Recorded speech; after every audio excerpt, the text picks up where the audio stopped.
The iron shackles bite into her wrists. She can't feel her legs anymore, just the rough stone scraping beneath her as guards drag her forward. The forum roars around her, a living wall of sound. But she hears only her own heartbeat, thundering against ribs that might crack from the force. Above her, the morning sun burns through clouds, indifferent. She thinks of her children's faces. She will never see them again. What comes next is not death, would be mercy. What comes next is something Rome perfected over centuries. Something they refined into an art form so precise, so calculated, that it would make modern interrogators weep with envy. This is damnatio ad bestias, but not as you've imagined it. Not quick, not clean, not remotely merciful. Before we step further into this darkness, I'd love to know, where in the world are you watching from? It's genuinely astonishing that a story this brutal, from 2,000 years ago, can reach someone reading this in Tokyo, or Lagos, or São Paulo. History doesn't stay buried, does it? This is Rome. The year is approximately 64 AD, though the practices we're about to explore stretched across 3 centuries from Augustus through the Severan dynasty. At this moment, Rome controls the Mediterranean world. 30 provinces, 50 million subjects. They've given civilization, aqueducts, concrete, legal codes still studied in universities today. They've also given civilization something else, a systematic method of destroying human beings so thoroughly that death becomes an afterthought. The condemned woman being dragged through the streets isn't just facing execution. She's facing erasure of dignity, identity, humanity itself. And 50,000 Romans have gathered to watch it happen, bringing their children, their bread, their wine, as if attending a festival. The Roman poet Martial witnessed dozens of these spectacles. His epigrams, often dismissed as pornographic exaggeration, contain details so specific, so consistent with archaeological evidence that modern historians have had to confront an uncomfortable truth. He wasn't exaggerating, he was reporting. In Book Spectacles, he describes a woman reenacting the myth of Pasiphae, the Cretan queen who coupled with a bull. Except this wasn't theater. The beast was real. The violence was real. The woman's screams were real. And the crowd's laughter echoed off marble walls built to honor justice and virtue.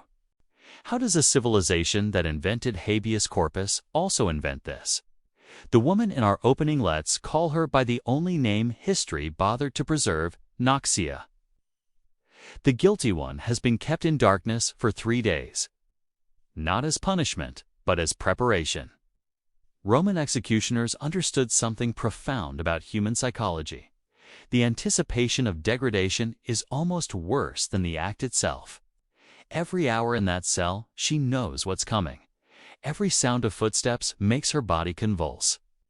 By the time they drag her into daylight, she's already halfway broken. But here's what makes your stomach turn. The parade through Rome's streets wasn't random cruelty. It was cartography. Guards had a route, approved by magistrates, that mapped her life in reverse. First, past the Temple of Vesta, where she may have prayed as a girl. Then past the Masalum, the market where she bought fish last month, where vendors now throw rotting meat at her exposed body. Past the home of her father, whose door stays closed, because acknowledging her now means sharing her fate. Every landmark of her existence becomes a stage for her annihilation. The philosopher Seneca, writing from bitter experience, noted something chilling. The condemned do not die on the arena sands. They die 1,000 times on the journey there, with every eye that refuses to look away. He wasn't being poetic. He was describing a technology of terror so effective that Rome used it to control an empire. Children lined the streets, not by accident, by design. Roman fathers held their sons' shoulders, turning their faces toward the spectacle, whispering lessons about power, about consequences, about what happens to women who commit adultery or treason, or sometimes just refuse the wrong man's advances. The charge didn't always matter. The display mattered. One account from Cassius Dio describes a senator's daughter, convicted of adultery, whose own brothers threw stones at her as she passed. When asked later why, one replied, "If we did not stone her, we would be stoned instead." Terror doesn't just frighten, it conscripts. The woman's hands instinctively move to cover herself. A guard notices. With casual efficiency, he breaks 3 of her fingers, not in rage, but with the same detachment you'd use to adjust a stage prop, because that's what she is now. A prop in Rome's grand performance of absolute authority. They stop at an intersection. The crowd presses closer, an organism of faces twisted with bloodlust. Righteousness, curiosity, arousal emotions that shouldn't coexist but somehow do in this heat, this noise, this moment. A vendor sells honey cakes 10 feet from where a woman bleeds into the cobblestones. A child sits on his father's shoulders, eating fruit, asking why the lady won't stand up. Normalcy and nightmare occupy the same space, the same breath. Now, here's where it gets worse. Because the parade, the exposure, the beatings, the public degradation through the streets, that was just the opening act. What happens when she reaches the Colosseum will redefine your understanding of human cruelty. The arena gates open like a throat. The roar from inside is physical, a pressure wave that hits before sound. 50,000 voices merge into something inhuman, a collective hunger that drowns thought. She's dragged onto sand that's been raked clean from yesterday's executions, white and pure as a blank canvas. Within minutes, it will be dark with her. But first, the costume. This detail haunts me more than almost anything else. They dressed her, Roman designers. That was someone's job, created elaborate costumes for condemned women to wear during their final moments. They would dress them as Europa, the Phoenician princess abducted by Zeus, disguised as a bull, as Leda, assaulted by Zeus as a swan, as Dano, violated by Zeus as golden rain. Notice the pattern. Roman executions didn't just kill. They mythologized violation, wrapping rape in divine narrative, transforming brutality into reenactment. The historian Tertullian, writing around 200 AD, described these fatal charades with barely concealed rage. In the morning, men are thrown to lions and bears. At noon, they are thrown to the spectators themselves. The crowd demands that killers be thrown to other killers, and reserves the victor for yet another butchering. But then he adds a line that most translations sanitize, and for women, the beasts are trained to do what men dare not describe in daylight. What does that mean? Archaeological evidence from Pompeii brothel frescoes, gladiatorial barracks, private homes shows training techniques for animals used in arena spectacles. Bulls were starved, then presented with human-shaped dummies dressed in red. Bears were conditioned using scent markers. The cruelty wasn't spontaneous. It was rehearsed. The woman, now costumed as Europa, is chained to a wooden platform designed to collapse. A bull, massive, disoriented by noise and prodding, is released into the arena. The crowd's roar intensifies, not because they're monsters, but because they've been taught that this is justice, entertainment, and civic duty all at once. When an entire society agrees that something is normal, individual conscience dissolves. The platform collapses. What happens next? I won't describe in detail, not because I'm squeamish, but because some things should remain in the realm of implication rather than spectacle. Marshall recorded it. Dio recorded it. But we don't need to recreate their voyeurism to understand its horror. Here's what we do need to understand. She was kept alive, deliberately. Roman executioners were skilled enough to ensure the condemned remained conscious through most of the ordeal. Because a dead body doesn't scream, doesn't plead, doesn't reinforce the lesson being taught. The pedagogy of terror requires a living subject. Emperor Claudius, often portrayed in modern media as a sympathetic, stuttering intellectual, personally attended these executions during his lunch breaks. He would eat figs and discuss philosophy with advisors while women died 50 yards away. The juxtaposition wasn't hypocrisy, it was the point. Civilization and savagery weren't opposites in Rome. They were partners, dance partners, each making the other possible. But there was one category of victim who faced something even worse than the arena. One group whose punishment was designed to make beasts look merciful by comparison. The Vestal Virgins. These priestesses tended Rome's eternal flame, the sacred fire that supposedly guaranteed the empire's survival. They were chosen as children, served for 30 years, and wielded enormous power. They could pardon condemned prisoners with a touch. They sat in reserved seats at gladiatorial games. Senators stood when they entered rooms. They were untouchable. Until they weren't. The accusation could be anything: breaking their vow of chastity, letting the sacred flame die, even being too beautiful and thereby tempting men to impure thoughts. The trial was a formality. The punishment was ancient, prescribed by laws older than the Republic itself. Damnatio ad terram, condemnation to the earth. Here's what they did. First, the Vestal was stripped before the Pontifex Maximus and the assembled priestmen who had known her since childhood, who had supervised her rituals, who now examined her body with the clinical detachment of butchers appraising meat. This stripping wasn't preparation for another punishment. It was punishment designed to destroy the mystique of her sacred office by reducing her to flesh. Then came the procession, but silent this time. No crowds, no noise, just a closed litter carried through Rome's streets at dawn before most citizens woke. Why silent? Because Vestal virgins were still technically sacred. Killing them directly would anger the gods. So Rome invented something more sophisticated, a punishment that was technically not execution, but exposure to divine judgment.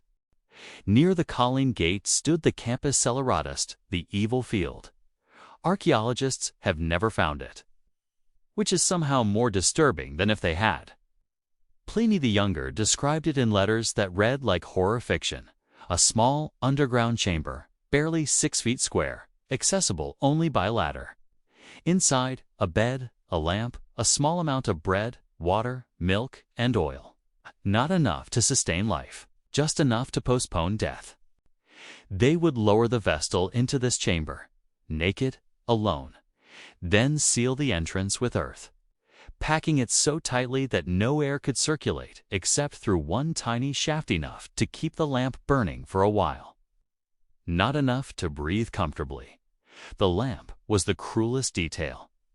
In complete darkness, you lose sense of time, of self. But with that single flame, you watch the oil level drop, measuring your remaining hours in millimeters of light. You can see the walls, can see your own hands, can watch yourself die.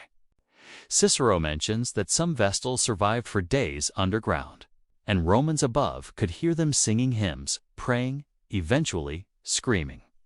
Families would gather at the site not to rescue, but to listen, treating it as a form of pilgrimage. They called it osculatio, sacred listening. Pliny describes one Vestal, Cornelia. Accused by Emperor Domitian in 91 AD, she maintained her innocence throughout, even as they lowered her into the earth. Her last words, echoing up from the chamber: "How can Caesar think I am unchaste when he is conquered while I perform the sacred rites?" It was both a defense and an accusation. If Rome thrived under her service, how could she be guilty? The logic was impeccable. It didn't matter. They sealed the entrance anyway. Domitian attended these burials personally. He would stand at the edge, listening to the muffled sounds from below, then return to the palace for dinner. When asked once how he could do this, he replied, and this quote survived in Suetonius: "I do not kill them. The gods decide. I merely arrange the meeting." The rationalization is breathtaking. By outsourcing the actual killing to suffocation, starvation, and darkness, Roman authorities convinced themselves they weren't murderers. They were facilitators of divine justice. The psychology here is crucial. Humans can justify nearly anything if they add enough procedural distance between intention and outcome. But here's the detail that should make you lose sleep tonight. When archaeologists excavated other sites of live burial in Roman territories, they found scratch marks. Deep gouges in stone and earth, worn down to bone, where the condemned had tried to claw their way out. Fingernails embedded in clay. On one skeleton, the bones of both hands showed fractures consistent with repetitive striking against stone. She had tried to break through. For hours, maybe days, alone in darkness, she had fought against the inevitable. We don't memorialize her. We don't know her name. We know only that she refused to die quietly.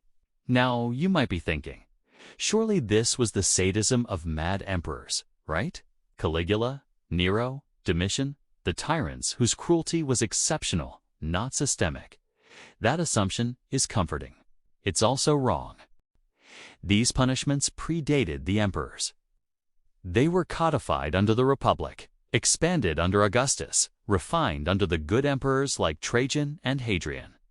The spectacles reached their apex not during Caligula's brief, chaotic reign, but during the long, stable rule of the Antonines' Rome's golden age.